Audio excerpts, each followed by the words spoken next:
নিজের সন্তানের চাইতে মূল্যবান কোন সম্পদ মানুষের আর হতে পারে না। এই সম্পদ আল্লাহ তাআলা যাকে দেননি পরীক্ষা করার জন্য, তিনি জানেন এই সম্পদের মূল্য কত বেশি। যাকে আল্লাহ তাআলা কোনো সন্তান দেননি, নিঃসন্তান রেখেছেন, সে আল্লাহর বান্দা জানেন যে এই নিঃসন্তান হওয়ার কষ্ট বেদনা কত মারাত্মক, কত বেশি।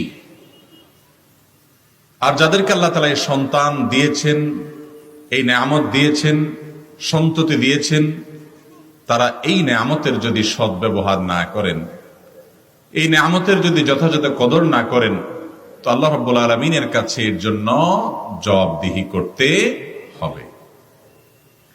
আমরা আমাদের দেশে সাধারণত একমুখী ওয়াজ শুনে অভ্যস্ত, আর সেটা হলো বাবা মায়ের অধিকার, বাবা মায়ের হক